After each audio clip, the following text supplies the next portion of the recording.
नमस्कार किसान साथियों, मेरा नाम चंद्र प्रकाश कुशवाहा है और आज एक बार फिर से मैं आप सभी का आपके खुद के YouTube channel CP Singh official the agri master पर बहुत बहुत स्वागत करता हूं। साथियों, जैसा कि आप यह शानदार खेत देख पा रहे होंगे जिसमें चारों तरफ आपको हरियाली हरियाली दिख रही होगी। अब आपको लग रहा होगा कि किसी किसान ने बहुत ही बढ़िया कोई फसल बोई हुई है जो कि बढ़िया तरीके से उग करके आई हुई है, जिससे खेत चारों ओर हरा भरा दिख रहा है।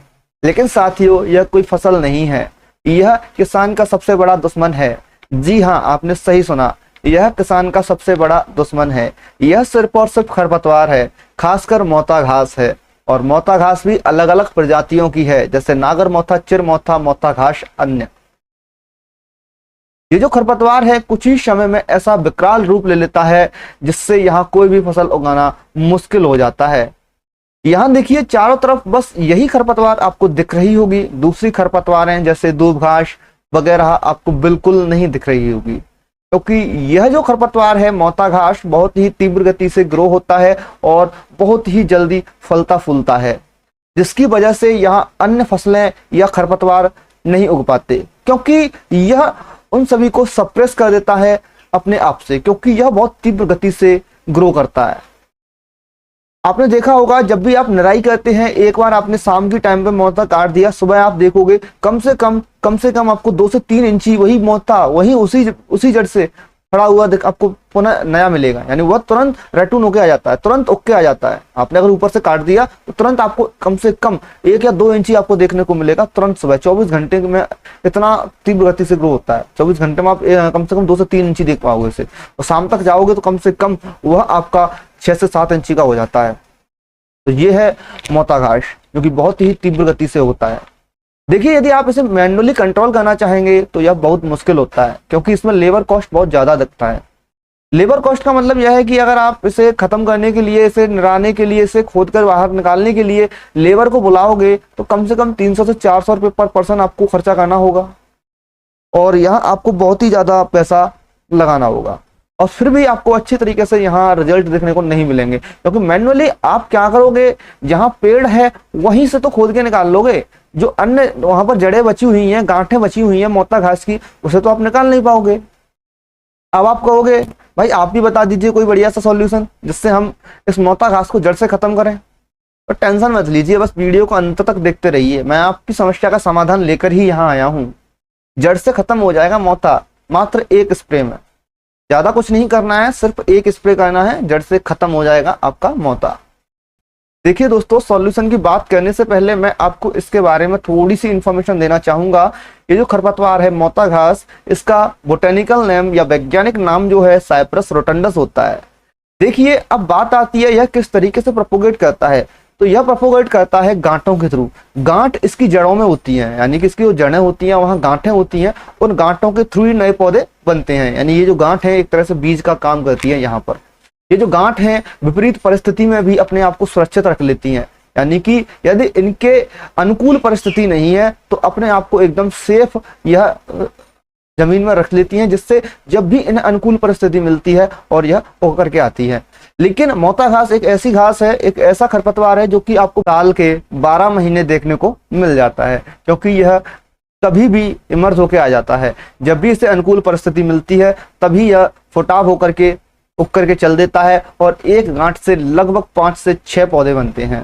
तो इसीलिए इसकी कुछ संख्या हमें ज्यादा देखने को मिलती है।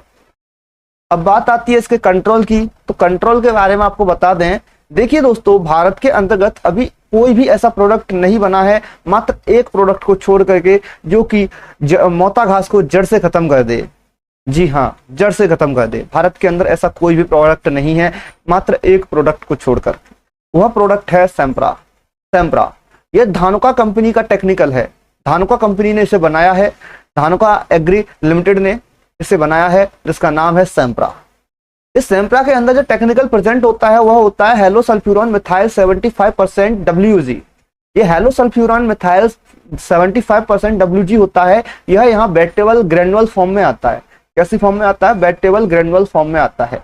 और ये जो हेलो सल्फ्यूरॉन मिथाइल है, इसके अंतर्गत, यानी जो सैम्प्रा है ना, इसके अंतर्गत जाइलम फ्लोएम एक्शन पाया जाता है। जाइलम फ्लोएम एक्शन जो है वह हेल्प करता है किस चीज की, आपको बताएं, यह हेल्प करता है जब हम जो खरपतवार नाशी यानी कि सैंपरा को पौधे के ऊपर डाल रहे हैं, स्प्रे कर रहे हैं, तो हर पत्तियों से होते हुए जड़ तक पहुंच जाता है जाइलम फ्लोएम के थ्रू। जाइलम और फ्लोएम दो पाइप्स होते हैं पौधों के अंदर, एक फूड को ले जाने के लिए काम करता है, एक पानी को ले जाने के लिए काम करता है। तो इन्हीं के जरिए यह जो दवा है उसका सर्कुलेशन पूरे पौधे में होता रहता है, जिसके कारण पत्तियों से लेकर जड़ तक इसका असर देखने को मिलता है। यह जो एक स्ट्रॉन्ग सिस्टमिक हर्बिसाइड है, कैसी है, सिस्टमिक हर्बिसाइड है, और यह सेलेक्टिव हर्बिसाइड है क्योंकि यह खासकर मोटा घास के लिए ही बनाई गई है। मोटा घास को ही जड़ से खत्म करके लाती है। भारत के अंदर पहला ऐसा प्रोडक्ट है जो मोटा घास को जड़ से खत्म करके लाता है। कई सारे आपने अन्य प्रोडक्ट भी देखे होंगे जो मोटा घास को खत्म तो कर देते हैं लेकिन जड़ से नहीं करते हैं, ऊपर ऊपर से खत्म कर देते हैं, पौधे को केवल जला के रख देते हैं, जड़ से बिल्कुल भी काम नहीं करते हैं। अब आपके मन में एक सवाल आ रहा होगा कि भाई क्या इसे हम खड़ी क्रॉप में लगा सकते हैं किसी में? जी हाँ, आप इसे कुछ खड़ी क्रॉप में भी लगा सकते हैं। जैसा कि धानुका ने सीधे सिंपल फॉर्मेट में जो प्रोडक्ट का डिस्क्रिप्शन है वहां पर भी लिख रखा है, साइप्रस रोटंडस को खत्म करने के लिए बताया है इस सैंपरा के बारे में। इस सैंपरा को आप लोग गन्ना और मक्का इन दोनों फसलों में लगा सकते हैं। कोई भी इश्यू आपको आपकी गन्ना और मक्का की फसल पर देखने को नहीं मिलेगा। यह मात्र और मात्र मोटा घास को जड़ से खत्म कर देगा। तो गांठे हैं, गांठों से सुखा करके लाएगा पौधे को और जड़ से खत्म कर देगा। गन्ने पर आपको इसका असर देखने को नहीं मिलेगा, ना ही मक्का पर इसका असर आपको देखने को मिलेगा। लेकिन यदि आप अगर एक्सपेरिमेंट करना चाहते हैं, इसे टमाटर में लगाना चाहते हैं, मिर्च में लगाना चाहते हैं, तो भाई देखो मेरा ओपिनियन तो यह रहेगा, मेरी राय तो यह रहेगी, आप इसका उपयोग बिल्कुल भी ना करें अन्य क्रॉप में। अगर आप वाकई खरपतवार जो हमारा मोटा घास है इसे जड़ से खत्म करना चाहते हैं तो आप हमारी तरह खेत को खाली रखिए, मोटा घास को उगने दीजिए, लगभग एक एक हाथ की हो जाने दीजिए, देन उसके बाद आप इसका स्प्रे कीजिए। और हाँ, एक चीज और ध्यान रखिए, आप जब स्प्रे कर रहे हैं तो फूल बनने से पहले स्प्रे कीजिए, क्योंकि जब फूल आ जाता है तो वह पक जाता है पौधा। पकने पर इतना काम नहीं करती है ये दवा, यानी कच्ची पत्तियां होंगी जब यह बहुत ही अच्छा असर जो है दिखाती है। अब आप कहोगे कि भैया डोज के बारे में बता दीजिए, कुछ डोज कैसे इसे डालना है हमें अपने खेत में। तो देखिए, पहले तो मैं इसकी पैकिंग के बारे में बता दूं कि पैकिंग कौन कौन सी आती है, वेरिएंट्स कौन कौन से अवेलेबल हैं धानुका के द्वारा जो सैंपरा बनाई गई है इसके। तो देखिए, एक तो 3.6 ग्राम का पैकेट आता है, पाउच आता है, और एक 18 ग्राम का पाउच आता है, एक 36 ग्राम का पाउच आता है, और एक शायद 72 ग्राम का पाउच आता है, जिसके अंतर्गत 2 पाउच निकलती हैं 36-36 ग्राम की। तो ये वो पैकिंग हमें देखने को मिलती है धानुका के द्वारा सैंपरा की। साथियों, अब बात करते हैं डोज के बारे में कि डोज हमें कैसे तैयार करनी है।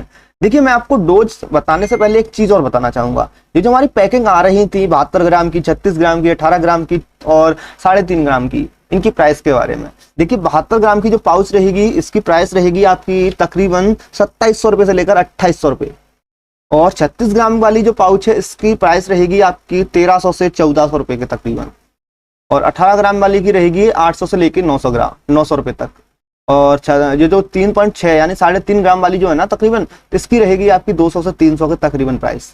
तो कुछ इस प्रकार से इनकी रेट है।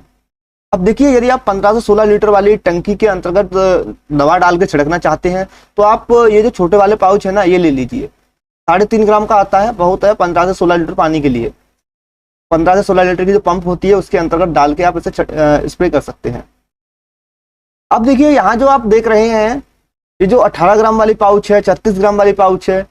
18 ग्राम वाली पाउच है ना वह आधे एकड़ के लिए है, 36 ग्राम वाली पाउच है वह हमारे पूरे 1 एकड़ के लिए है।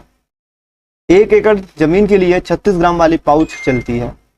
इस 36 ग्राम वाली पाउच को आपको 200 लीटर पानी में घोल लेना है, और आपको इसमें एक स्टिकर और डाल लेना है। स्टिकर की जगह आप यहाँ शैम्पू का भी इस्तेमाल कर सकते हैं। स्प्रेडर जो भी आता है उसका इस्तेमाल तो करना ही करना है, यदि वह अवेलेबल नहीं है तो आप शैम्पू का इस्तेमाल कर सकते हैं। नहीं तो स्प्रेडर है आपके पास, बढ़िया से बढ़िया ब्रांड का स्प्रेडर ले लीजिए, जो भी चिपकू आते हैं ना वह चिपकाने वाला। तो जब आप उन्हें डालोगे, इससे होता क्या है कि आपने जब भी देखा होगा मोते की पत्तियां जो होती हैं वह बहुत नैरो होती हैं, पतली होती हैं, जिससे जब भी हम कोई भी चीज तरल पदार्थ उन पर डालेंगे तो वह डायरेक्टली उस पर नहीं रुकता है, फिसल करके नीचे आ जाता है। बस इसीलिए हम यहाँ स्प्रेडर का इस्तेमाल जो है करते हैं। स्प्रेडर या स्टिकर या शैम्पू जो है दवा को पौधों पर चिपका देता है, जिससे होता क्या है कि अच्छा रिजल्ट हमें देखने को मिलता है। दवा नीचे नहीं आती, पौधे पर जमी हुई है तो असर अच्छा दिखाएगी। तो इस प्रकार से मैंने आपको बताया डोज कैसे बनानी है। 36 ग्राम की पाउच को आपको 200 लीटर पानी में घोल लेना है और वहां आपको स्प्रेडर डालना है। कम से कम आपको स्प्रेडर जो डालना है 200 लीटर पानी में 50 ml से लेकर 80 ml डालना है। और एक चीज और ध्यान रखिए, जब भी आप इसका स्प्रे करेंगे तो यहाँ आपको यह ध्यान रखना है कि आप जब भी स्प्रे कर रहे हैं तो आपकी जो भी मोता है ना, मोता घास है, वह कच्ची होनी चाहिए। पकने के बाद आप इसका स्प्रे करेंगे तो एकदम स्प्रे खराब चला जाएगा। यानी कि जब आपके पौधों पर फूल आ जाए उस समय आप इसका स्प्रे मत कीजिए, फूल आने से पहले इसका स्प्रे कीजिए, जिससे आपको बेहतर रिजल्ट देखने को मिलेंगे। और एक चीज और ध्यान रखिए, जब भी आप इसका स्प्रे कर रहे हैं तो आपके खेत में नमी होनी चाहिए, सूखा हुआ खेत नहीं होना चाहिए, क्योंकि यह जाइलम फ्लोएम एक्शन के साथ आता है। जड़ तक जाएगा तो जड़ तक कैसे जाएगा, सूखे खेत में तो जाने से रहा भाई। इसलिए नमी बहुत जरूरी है खेत में। और एक चीज और ध्यान रखिए, जब आपने दवा लगाई है उस समय कम से कम 2 से 3 घंटे तक बारिश नहीं होनी चाहिए। ठीक, बारिश पहले हो गई है तो कोई दिक्कत नहीं है, बाद में बारिश 2 से 3 घंटे तक नहीं होनी चाहिए। और हाँ, इसमें आपको कोई अन्य हर्बिसाइड जैसे कि 2,4-D, ग्लाइफोसेट, तमाम तरह के खरपतवार नाशी आते हैं, उनका इस्तेमाल कतई नहीं करना है। बहुत से किसान ऐसे हैं एक्सपेरिमेंट के लिए यूरिया डाल लेते हैं भाई, तो यूरिया भी आपको इसके अंतर्गत नहीं डालना है। कोई अन्य खरपतवार भी नहीं डालना है, ना ही यूरिया डालना है, क्योंकि सैंपला खुद में ही इतना ताकतवर है जो कि जड़ से खत्म करके ले आता है मोता को। अगर आप यूरिया डालोगे तो यूरिया करता क्या है कि देखो सिंपली, अगर किसी भी क्रॉप में अगर आप यूरिया डाल रहे हैं तो उसकी पत्तियों को जला देता है। अगर ऊपर से डाल रहे हैं, स्प्रे कर रहे हैं यूरिया का, तो उनकी पत्तियों को जला देता है। ऐसे ही मोता की पत्तियों को जला देगा। मोता की पत्तियां ही जल जाएंगी तो जाइलम फ्लोएम एक्शन इसके अंतर्गत जो अवेलेबल है वो तो फिर कैसे हो जाएगा, नहीं हो पाएगा। पत्तियां ही खत्म हो गई तो फिर नीचे कैसे जाएगी दवा, समझ रहे हो कुछ। इसीलिए आपको यूरिया नहीं डालना है। ऐसे अन्य खरपतवार जैसे होते हैं 2,4-D, ग्लाइफोसेट वगैरह, ये भी ऊपर से ही जला देते हैं, तो इनका इस्तेमाल तो आपको करना ही नहीं है भाई। तो ये आपको कुछ सावधानियां हैं जो कि रखनी है, ठीक है। डोज मैंने आपको बता दी, कुछ सावधानियां मैंने आपको बता दी, स्प्रे कब करना है मैंने आपको बता दिया। अभी आप देखिए, हम आपको लाइव स्प्रे करके दिखा देते हैं कैसे स्प्रे कर रहे हैं। यहाँ आप देख रहे हैं 15 से 16 लीटर वाली जो पंप है, इसके थ्रू स्प्रे किया जा रहा है और बहुत ही अच्छी तरीके से आपको पौधों को निला देना है, ठीक है। अच्छी तरीके से आपको पौधों को निलाना है। दवा मतलब आराम से छिड़किए, भागिए मत खेत में, और पूरे पौधे जो हैं आपके निकल जाने चाहिए, यानी पौधे जो हैं एक तरह से भीग जाने चाहिए टोटली, जिससे आपको बेहतर रिजल्ट देखने को मिलेगा। बस एक चीज का ध्यान रखिए, नमी होनी चाहिए खेत में, और दवा लगाने के 2 से 3 घंटे तक पानी नहीं पड़ना चाहिए, बारिश नहीं होनी चाहिए, और कच्ची घास पर ही स्प्रे करें। स्टिकर या शैम्पू का इस्तेमाल जरूर करें, यूरिया या अन्य हर्बिसाइड का इस्तेमाल ना करें।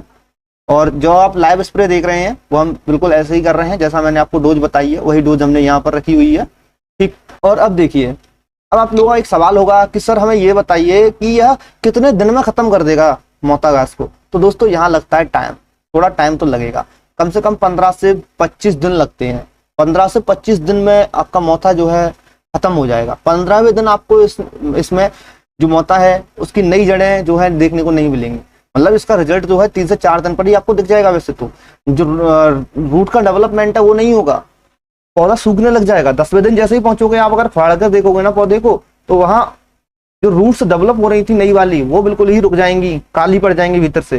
जैसे ही 15वें दिन पहुंचोगे ना, ऊपर से भी सूख जाएगा, आधे से ज्यादा पीला पड़ करके सूखेगा, और जड़ भी सूखने लगेगी, बहुत ही ज्यादा मुलायम हो जाएगी सूख करके, ठीक है। तो इस तरीके से यह खत्म करता है।